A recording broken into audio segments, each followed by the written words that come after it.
اللہ تعالیٰ کی مرضی پر ہوتا ہے اور آخرت کو وہ خود برباد کر بیٹھتا ہے۔ اگر کوئی دنیا کو شوق کی کھیتی بنانا چاہے تو ساری دنیا بھی آخرت کے مقابلے میں کچھ نہیں، اور آخرت میں اس پر جنت حرام کر دی گئی اور وہ جہنم کی بھڑکتی ہوئی آگ کا مستحق ٹھہرا۔ سیدنا علی کہتے ہیں کھیتیاں دو طرح کی ہیں، دنیا کی کھیتی تو مال اور بیٹے ہیں، اور آخرت کی کھیتی باقی رہنے والی نیکیاں ہیں۔ سیدنا ابی ابن کعب بیان کرتے ہیں رسول اللہ نے فرمایا اس امت کو عظمت، رفت، دین اسلام کی نصرت اور زمین میں غلبے کی بشارت سنا دو، تو ان میں سے جو شخص آخرت کا عمل دنیا کے لیے کرے گا اس کا آخرت میں کوئی حصہ نہیں ہوگا۔ یہ مسند احمد کی روایت ہے 21,280 نمبر پر۔ سید انس بن مالک سے روایت ہے اللہ کے رسول نے فرمایا جس کا مقصود دنیا ہو معذرت خواہ ہوں، جس کا مقصود دنیا ہو اللہ تعالیٰ اس کے باعث اس کی دونوں آنکھوں کے سامنے محتاجی رکھ دیتا۔ اللہ اکبر، اللہ اکبر۔ اور اس کے باعث اس کے دل میں پریشانی رکھ دیتا۔ آپ تو پریشان نہیں ہیں؟ اگر دنیا کسی کا مقصد ہوگا نا تو اللہ تعالیٰ دونوں آنکھوں کے سامنے محتاجی رکھ دیتا، فلاں کم کیسے ہوگا، فلاں کیسے، پریشانیاں شروع ہو جاتی ہیں، اور اس کے پاس حصہ اتنا ہی آتا ہے جتنا اس کا مقدر ہو۔ اور جس کا مقصود آخرت ہوتا ہے اللہ تعالیٰ اس کے باعث اس کے دل میں بے نیازی، بے پرواہی رکھ دیتا، اور دنیا اس کے پاس ذلیل ہو کر آتی ہے۔ ترمذی کی 2465 نمبر روایت۔ سیدنا عمر سے روایت ہے انہوں نے رسول اللہ صلی اللہ علیہ وسلم سے سنا، آپ فرما رہے تھے بے شک اعمال کا دار و مدار نیتوں پر ہے، اور ہر کسی کے لیے وہی کچھ ہے جس کے لیے اس نے نیت کی۔ پھر جس کی ہجرت دنیا کے لیے ہوئی کہ اسے حاصل کرے، یا عورت سے نکاح کے لیے، پھر اس کی ہجرت اسی کی طرف ہے جس کے لیے اس نے ہجرت کی۔ صحیح بخاری کی پہلی روایت ہے۔ سیدنا ابو ہریرہ رضی اللہ تعالی عنہ سے روایت ہے نبی کریم نے فرمایا اللہ تعالیٰ فرماتا ہے اے آدم کے بیٹے، مٹی کے پتلے سے خطاب ہے، اے آدم کے بیٹے تو میری عبادت میں مشغول رہے گا تو میں تیرا سینہ بے نیازی سے بھر دوں گا اور تجھ سے محتاجی دور کر دوں گا، اور اگر تو میری عبادت نہ کرے گا تو میں تیرے دونوں ہاتھ مزدوری میں لگا دوں گا اور تجھ سے محتاجی دور نہیں کروں گا۔ ترمذی کی 2466 نمبر روایت۔ بہت اہم بات ہے، بہت گہری۔ اگر عبادت میں مشغول ہوں گے تو دنیا سے بے نیاز ہو جائیں گے، پرواہ نہیں رہے گی، اور محتاجی کو اللہ تعالیٰ دور کر دیں گے۔ اور اگر کوئی عبادت نہ کرے تو اللہ تعالیٰ محنت مزدوری میں ایسا لگا دیتے ہیں، ہاتھ پاؤں تو کام کرتے ہیں، محتاجی دور نہیں ہوتی۔ ام لہم شرکاء شرعوا لهم من الدین ما لم یأذن به اللہ ولولا کلمۃ الفصل لقضی بینہم وان الظالمین لهم عذاب علیم۔ کیا ان کے کچھ شریک ہیں جنہوں نے دین کا وہ طریقہ ان کے لیے مقرر کیا ہے جس کی اللہ تعالیٰ نے اجازت نہیں دی، اور اگر فیصلے کی بات نہ ہوتی تو ان کے درمیان ضرور فیصلہ کر دیا جاتا، اور یقیناً ظالموں کے لیے دردناک عذاب ہے۔ تو لوگوں کے دین کی نہیں اللہ تعالیٰ کے دین کی پیروی کرنی چاہیے۔ ام لہم شرکاء، کیا ان کے کچھ شریک ہیں؟ کیا مشرکوں نے اللہ تعالیٰ کے ساتھ جنوں، شیطانوں اور سرداروں کو معبود بنا رکھا ہے؟ حالانکہ انہیں پیروی تو اللہ تعالیٰ کے دین کی کرنی چاہیے۔ رب العزت نے فرمایا شرعوا لہم من الدین ما لم یأذن بہ اللہ، جنہوں نے دین کا وہ طریقہ ان کے لیے مقرر کیا ہے جس کی اللہ تعالیٰ نے اجازت نہیں دی، یعنی شرک اور بدعات کو رواج دیا، اپنی خواہشات نفس کے تقاضے کے مطابق اللہ تعالیٰ کی حلال کردہ چیزوں کو حرام ٹھہرایا اور اس کی حرام کردہ چیزوں کو حلال قرار دیا، حالانکہ دین وہ ہے جسے اللہ تعالیٰ دین قرار دے تاکہ لوگ اسے دین بنائیں اور اس کے ذریعے سے اللہ تعالیٰ کا قرب حاصل کریں۔ اور اس بارے میں اصول یہ ہے کہ ہر شخص کے لیے کسی ایسی چیز کو شریعت قرار دینا ممنوع ہے جو اللہ تعالیٰ اور اس کے رسول کی طرف سے نہ آئی ہو۔ پھر آپ سوچئے کہ فاسقوں کو شریعت سازی کا اختیار کیسے دیا جا سکتا ہے جو کفار کے کفر میں شریک ہیں۔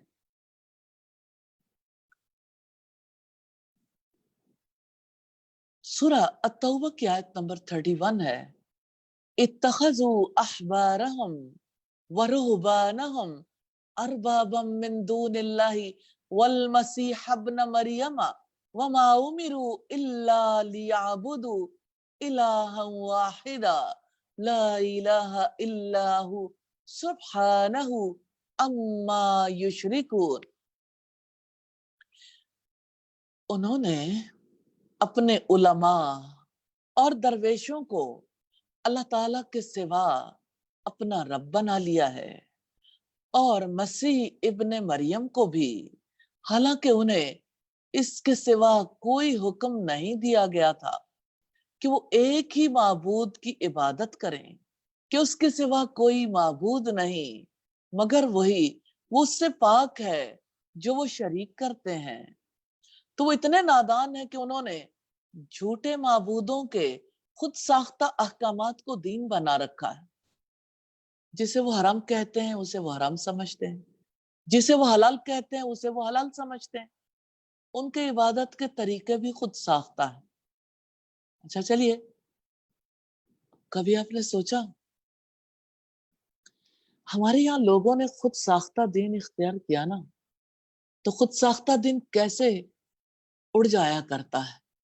وہ جو جھاگ ہے نا وہ تو اڑ جایا کرتا ہے اور اصل چیز باقی رہ جاتی ہے۔ آپ امیجن کریں ڈیتھ کے حوالے سے ہمارے یہاں کتنا بڑا نیٹ ورک بنا گیا کہ جب کسی کی وفات ہو، اس کا سوئم، اس کا 10واں 40واں اور اس کی جمعراتیں، مختلف لوگ، یعنی سوئم ہو تو کیسے 7 طرح کے پھل، 7 طرح کے کھانے، اور پھر اسی طرح سے بہت سارے اور کام۔ اور آپ دیکھیں کہ گھروں میں رہنے والوں نے، یعنی مسلمان لوگوں نے، مردوں، عورتوں، بچوں نے، جوانوں نے، لڑکوں نے، لڑکیوں نے، ڈیتھ کے حوالے سے اسلام کیا کہتا ہے اسے اپنی ذمہ داری خیال نہیں کیا۔ اسی وجہ سے جب کورونا کی وجہ سے لوگوں کی اموات ہوئیں اور WHO کی طرف سے پروٹوکولز دیے گئے، سوچیں اللہ تعالیٰ کے مقابلے میں کہ ڈیڈ باڈی کو پلاسٹک کے بیگز میں ریپ کر دیں، اس کے قریب کوئی نہ جائے، اور اس کو کسی تابوت میں رکھیں، پھر اسے احتیاط کے ساتھ ڈس انفیکٹ کر کے باقاعدہ طور پر لے جائیں، اور پھر اسے قبرستان میں جب دفن کیا جائے تو آپ نے بھی ایسی ویڈیوز دیکھی ہوں گی کہ ان لوگوں کو دفن کرتے ہوئے تابوت کھودی ہوئی قبر میں یوں گرایا گیا جیسے خدا نہ خواستہ، پتہ نہیں، خدا جانے۔ مجھے معذرت کے ساتھ ابو لہب بہت یاد آیا کہ ابو لہب کا جب انتقال ہوا عدسہ کی بیماری سے ہوا تھا، سب نے عدسہ کی بیماری میں کوئی قریب نہیں جاتا، بچے بھی قریب نہ گئے۔ 8 دن گزر گئے، میت پڑی ہوئی، اور ظاہر ہے اسمیل اور باقی چیزیں تو آپ اندازہ کر سکتے ہیں۔ پھر حبشی غلاموں کو بلایا گیا اور ابو لہب کی لاش کو، اس کی میت کو گڑھا کھود کر اس میں گرا دیا گیا۔ مسلمانوں کی ڈیڈ باڈیز کو اس طرح قبروں میں گرایا گیا، نماز جنازہ نہیں، اور اگر کہیں ہے بھی تو اللہ تعالیٰ ہی جانتا۔ یہ ڈاکٹرز کی دی ہوئی خبریں ہیں کہ نماز جنازہ کا بھی کوئی پتہ نہیں نماز جنازہ ہوئی یا نہیں ہوئی، یہ بھی پتہ نہیں ہے، ظاہرہ غسل تو نہیں دیا گیا تھا۔ اچھا، پھر WHO نے کہا کہ وہ تو غلطی ہو گئی، ڈیڈ باڈی کو تو ظاہر ہے کہ وہاں تو کورونا کوئی کام ہی نہیں کرتا، تو اس میں تو کوئی غسل اپنے مذہب کے مطابق آپ آخری رسومات ادا کر سکتے ہیں۔ تو اللہ کا فیصلہ مانا یا WHO کا؟ شریعت کس کی ہے؟ زندگی گزارنے کے طور طریقے کس سے سیکھے؟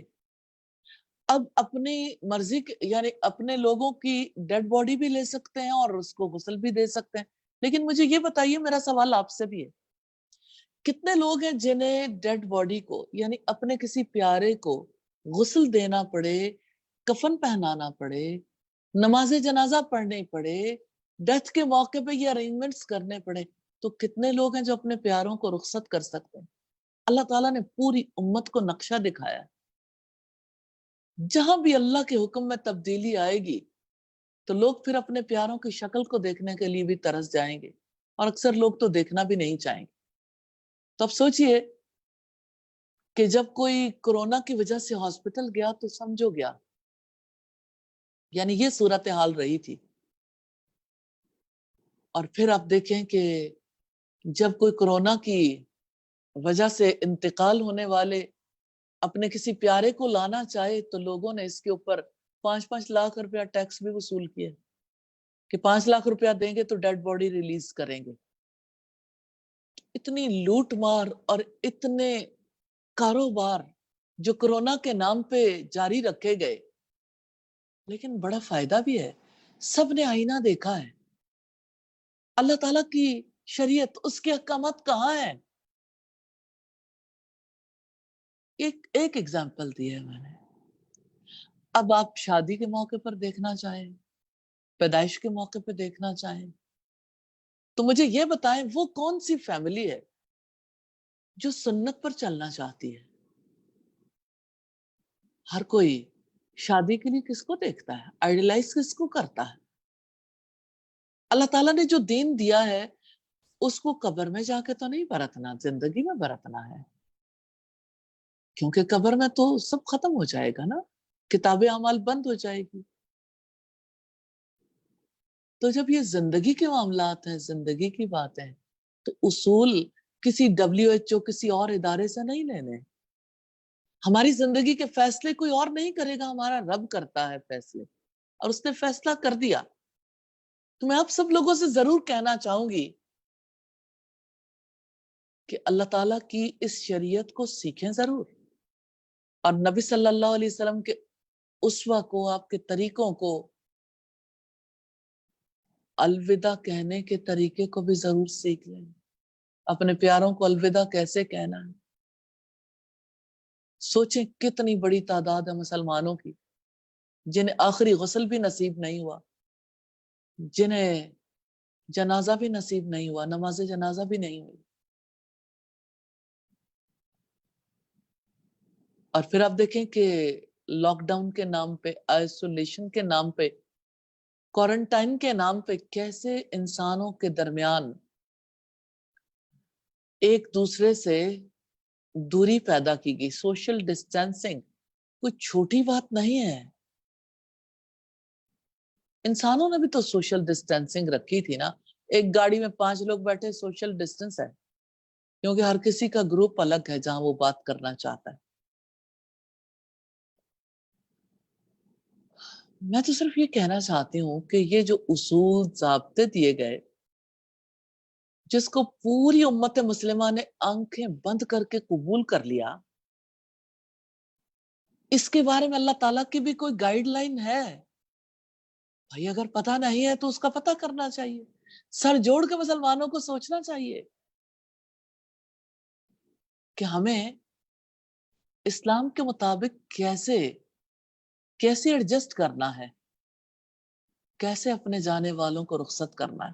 جب کوئی بیمار ہو، تیمارداروں کو کیا کرنا ہے، عیادت کیسے کرنی ہے.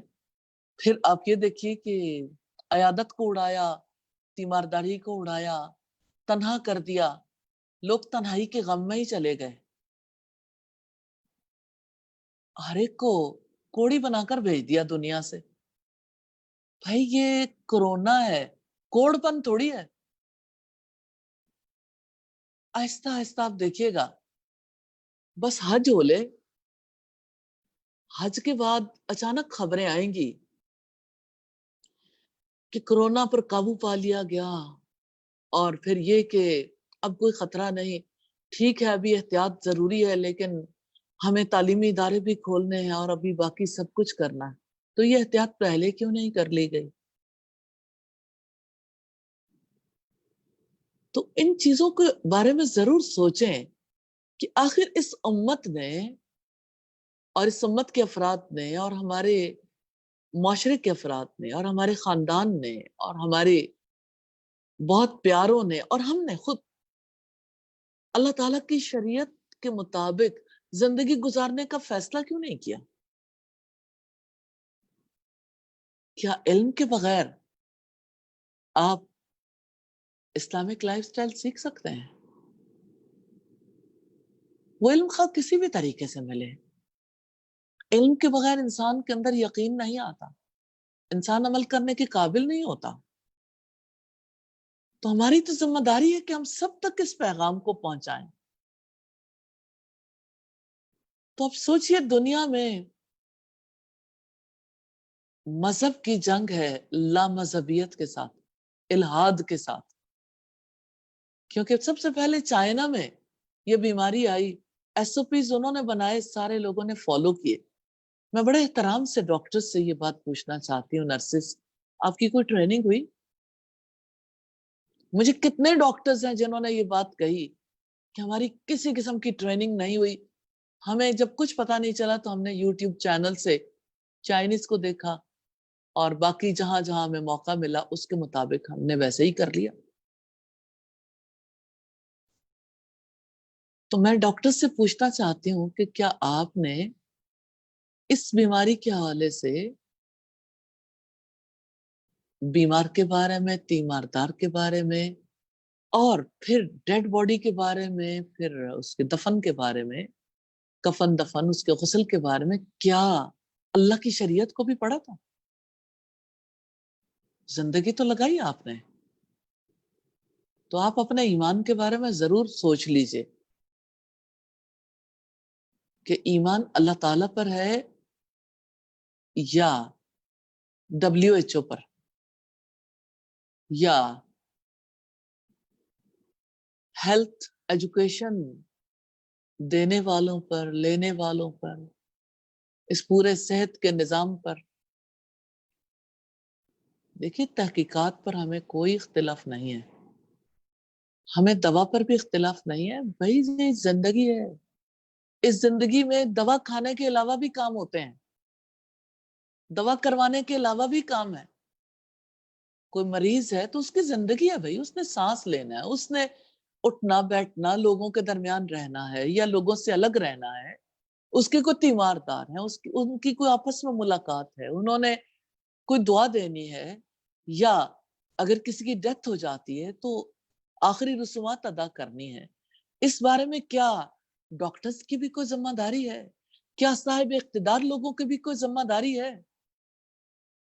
یقیناً ہم سب ایک ہیں، ہم سب کو مل کر اس بارے میں سوچنا ہے کہ اللہ تعالیٰ نے اپنی شریعت دی ہے تو ہم اس شریعت کے مطابق چلیں. ہم اس میں غیر اللہ کے دیے ہوئے فیصلوں کو قبول نہ کریں 100%. وَلَوْلَا كَلِمَةُ الْفَصْلِ لَقُضِيَ بَيْنَهُمْ، اگر فیصلے کی بات نہ ہوتی تو ان کے درمیان ضرور فیصلہ کر دیا جاتا. یعنی اگر قیامت تک کی مہلت کا فیصلہ طے نہ کیا جا چکا ہوتا تو ان کے درمیان آخرت سے پہلے ہی فیصلہ کر دیا جاتا. وَإِنَّ الظَّالِمِينَ لَهُمْ عَذَابٌ أَلِيمٌ، اور یقیناً ظالموں کے لیے دردناک عذاب ہے. یہ مشرکوں کے لیے وعید ہے کہ اگر وہ اللہ تعالیٰ کے دین سے منہ موڑیں گے تو ان پر دردناک عذاب مسلط کر دیا جائے گا۔ سیدنا ابو ہریرہ رضی اللہ تعالی عنہ نے بیان کیا کہ نبی صلی اللہ علیہ وسلم نے فرمایا، میں نے عمر بن عامر لحیہ خزائی کو دیکھا کہ جہنم میں وہ اپنی انتڑیاں گھسیٹ رہا تھا، اور یہی عمر پہلا شخص ہے جس نے صائبہ کی رسم نکالی، خود ساختہ دین۔ بخاری کی 3521 نمبر روایت۔ پھر فرمایا، ترى الظالمین مشفقین مما کسبوا وهو واقع بهم والذین آمنوا وعملوا الصالحات فی روضات الجنات لهم ما یشاؤون عند ربهم لهم ما یشاؤون عند ربهم ذالک هو الفضل الکبیر۔ آپ ظالموں کو دیکھیں گے کہ وہ اس سے ڈرانے والے ہوں گے جو انہوں نے کمایا، حالانکہ وہ عذاب ان پر واقع ہونے والا ہے۔ اور جو لوگ ایمان لائے ہیں اور جنہوں نے نیکیاں کی ہیں وہ جنت کے باغوں میں ہوں گے، ان کے لیے ان کے رب کے پاس وہ سب کچھ ہوگا جو وہ چاہیں گے، یہی بڑا فضل ہے۔ مشرک میدان حشر میں گھبرائے ہوئے ہوں گے، آپ ظالموں کو دیکھیں گے کہ وہ اس سے ڈرنے والے ہوں گے جو انہوں نے کمایا، دہشت زدہ، خوف زدہ اپنے شرک اور اپنی نافرمانیوں کی سزا کو دیکھ رہے ہوں گے۔ وَهُوَ وَاقِعٌ بِهِمْ، حالانکہ وہ عذاب ان پر واقع ہونے والا ہے، یعنی عذاب تو لا محالہ ان پر واقع ہوگا، کیونکہ انہوں نے عذاب کے لیے سارے اسباب اختیار کیے ہیں اور ان کی مہلت کا وقت ختم ہو گیا ہے، تو اللہ تعالیٰ کے عذاب سے انہیں کوئی چیز نہیں بچا سکے گی، انہیں ان کے اعمال کا مزہ چکھایا جائے گا۔ تو ایمان والے لذتوں اور نعمتوں میں سرشار ہوں گے۔ والذین آمنوا، اور جو لوگ ایمان لائے اللہ تعالیٰ پر، اس کے رسولوں پر، اس کی کتابوں پر، اس کے فرشتوں، اس کی تقدیر اور آخرت کے دن پر، وعملوا الصالحات، اور جنہوں نے نیکیاں کی ہیں، جنہوں نے اللہ تعالیٰ کے احکامات کو اس کی رضا کے لیے محمد صلی اللہ علیہ وسلم کی سنت کے مطابق پورا کیا۔ تو جن لوگوں نے دل کی عبادات، اعضاء کے اعمال اللہ تعالیٰ کی رضا کے لیے انجام دیے، یا اللہ ہمیں توفیق دینا۔ فی روضات الجنات، وہ جنت کے باغوں میں ہوں گے، نعمتوں اور لذتوں میں سرشار ہوں گے۔ ان خوبصورت باغات کی خوبصورتی، ان میں اچھل کر بہتی ہوئی ندیاں، بیلوں سے ڈھکے ہوئے درختوں کے جھنڈ، حسین مناظر، پھلوں سے لدے ہوئے درخت، چہچہاتے پرندے، طرب انگیز آوازیں، تمام دوستوں سے ملاقاتیں، اور اس ہم نشینی سے حاصل ہونے والا بہرہ کامل کیسا ہوگا۔ ایسے باغات کہ دور دور تک حسن ہی حسن ہوگا، اور ان میں رہنے والوں کی لذتوں کی چاہت اور اشتیاق میں اضافہ ہوگا۔ لہم ما یشاؤون عند ربہم، ان کے لیے ان کے رب کے پاس وہ سب کچھ ہوگا جو وہ چاہیں گے۔ جنت والے جس چیز کا ارادہ کریں گے وہ فوراً انہیں حاصل ہوگی، وہ جو چاہیں گے ملے گا۔ ذالک هو الفضل الکبیر، یہی بڑا فضل ہے اللہ کی رضا اور جنت میں ہر قسم کی نعمتیں جو جنتیوں کو عطا کی جائیں گی، اس سے بڑھ کر کوئی اور فضل ہو سکتا ہے جو کسی کو نصیب ہو؟ آیت نمبر 23 ہے، ذالک الذی یبشر اللہ عبادہ الذین آمنوا وعملوا الصالحات قل لا اسألکم علیہ اجرا الا المودۃ فی القربى ومن یقترف حسنۃ نزد له فیہا حسنا ان اللہ غفور شکور۔ یہ ہے وہ چیز جس کی خوشخبری اللہ تعالیٰ اپنے بندوں کو دیتا ہے جو ایمان لائے اور جنہوں نے نیکیاں کی ہیں۔ آپ کہہ دیں کہ میں اس کام پر تم سے کوئی اجرت نہیں مانگتا سوائے رشتہ داری کی وجہ سے دوستی کے، اور جو کوئی بھلائی کمائے گا ہم اس کے لیے اس بھلائی میں خوبی کا اضافہ کر دیں گے۔ یقیناً اللہ تعالیٰ بے حد بخشنے والا نہایت قدردان ہے۔ ایمان والوں کو جنت کی بشارت دی گئی، وہ لوگ جنہوں نے نیکیاں کی ہیں۔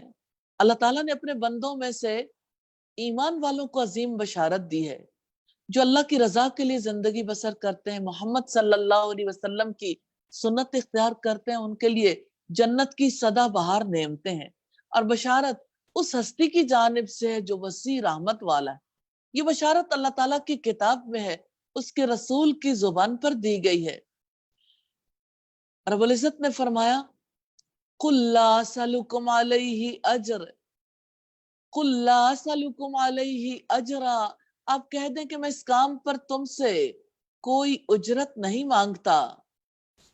یعنی میں اللہ تعالیٰ کی طرف بلانے، قرآن پہنچانے کا تم سے کوئی صلہ نہیں مانگتا، نہ میں تمہارا مال لینا چاہتا ہوں، نہ سرداری سے کوئی غرض ہے۔ ان اجریہ الا علی رب العالمین، میرا اجر تو جہانوں کے رب کے ذمے ہے۔ یہ سورہ شعراء کی آیت نمبر 145 ہے۔ الا المودۃ فی القربى، سوائے رشتہ داری کی وجہ سے دوستی کے۔ ایک احتمال یہ ہے کہ اس سے مراد ہو میں تم سے کوئی اجر نہیں مانگتا سوائے ایک اجر کے، اور وہ تمہارے ہی لیے، اس کا فائدہ بھی تمہیں ہی پہنچتا ہے، یعنی تم مجھ سے رشتہ داری کی وجہ سے محبت کرو۔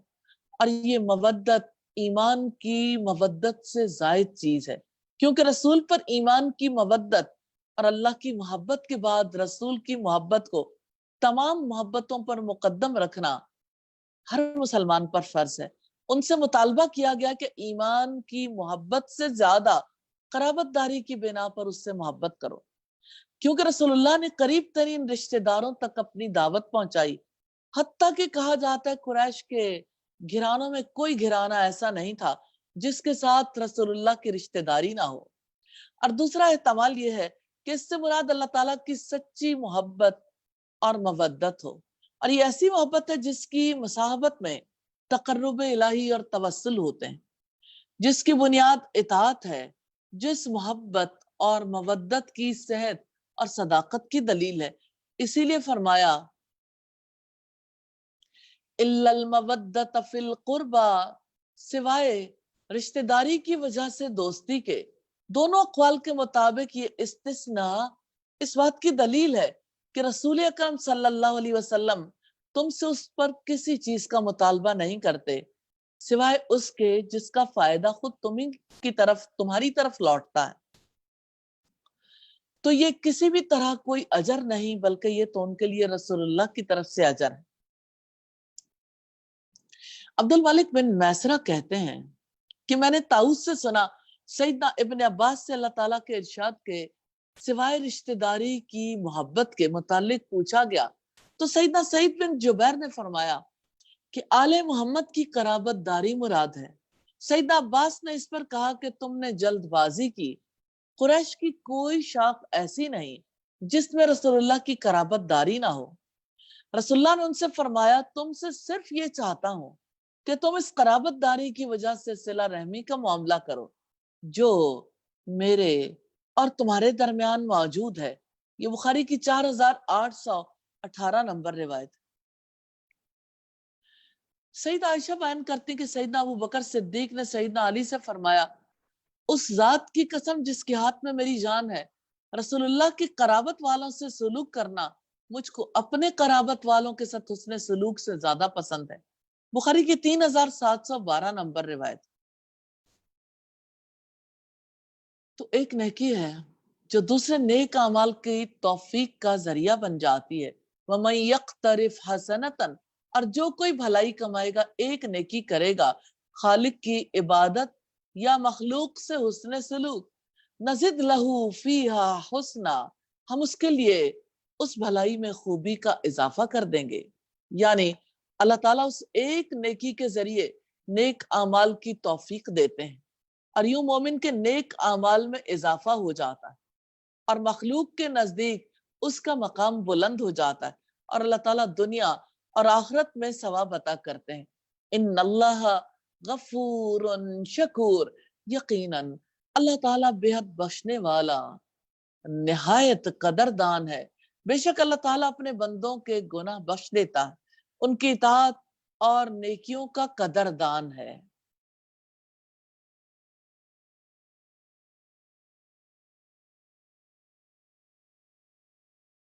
تو نیکی کے بعد اس نیکی کے حسن میں اضافہ ہوتا ہے، اجر و ثواب میں مزید نیکیاں کرنے کی توفیق ملتی ہے۔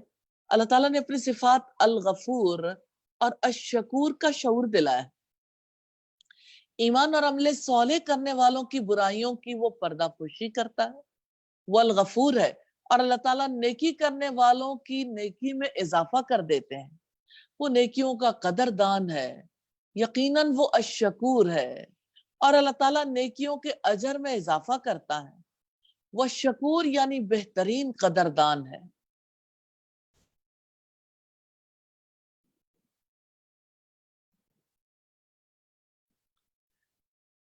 چھوٹی سی بریک کے بعد باقی حصہ ہم دیکھتے ہیں۔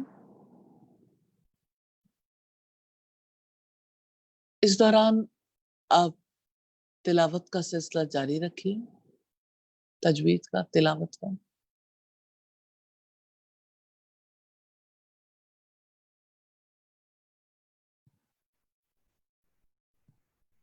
أعوذ بالله من الشيطان الرجيم.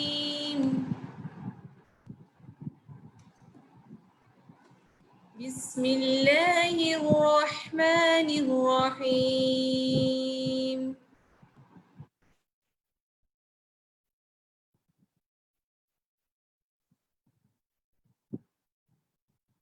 من كان يريد حرث الآخرة نزد له في حرثه ومن كان يريد حرث الدنيا نؤته منها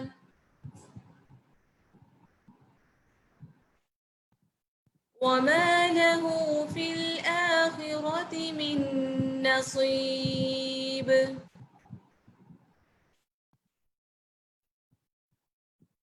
أم لهم شركاء شرعوا لهم من الدين ما لم يأذن به الله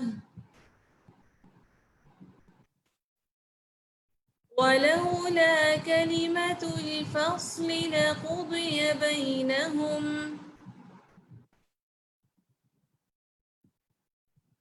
وإن الظالمين لهم عذاب أليم.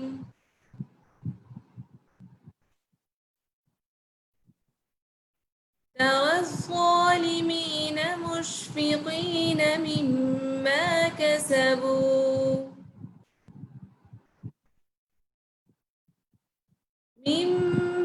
كسبوا وهو واقع بهم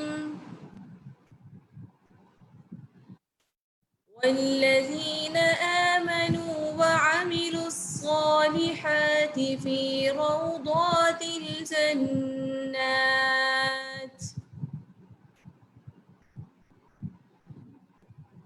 لهم ما يشاءون عند ربهم ذلك هو الفضل الكبير.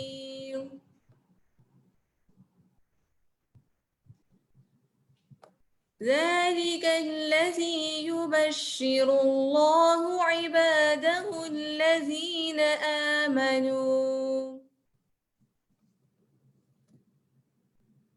يبشر الله عباده الذين آمنوا وعملوا الصالحات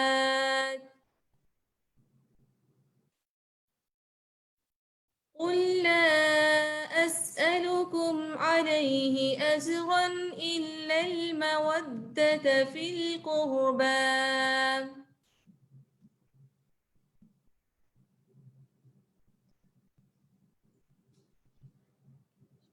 ومن يقترف حسنة نزد له فيها حسنا إن الله غفور شكور أم يقولون افترى على الله كذبا فإن يشأ الله يختم على قلبك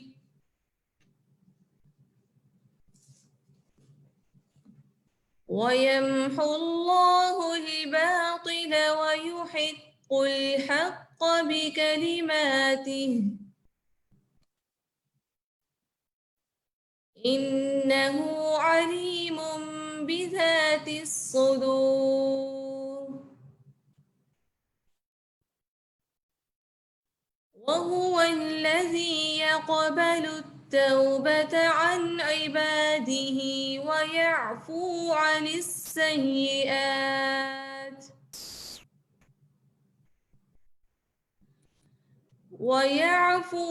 السيئات ويعلم ما تفعلون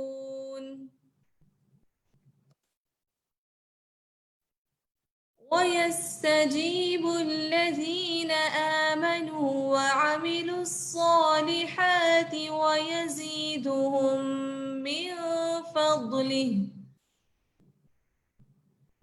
والكافرون لهم عذاب شديد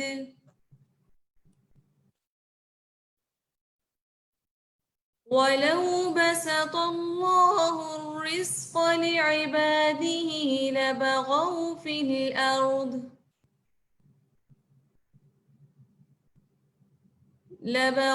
في الأرض ولكن ينزل بقدر ما يشاء إنه بعباده خبير بصير وهو الذي ينزل الغيث من بعد ما قنطوا وينشر رحمته وهو الولي الحميد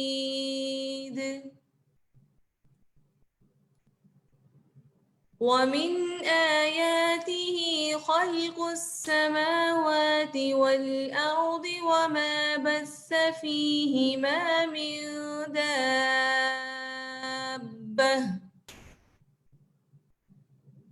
وهو على جمعهم إذا يشاء قدير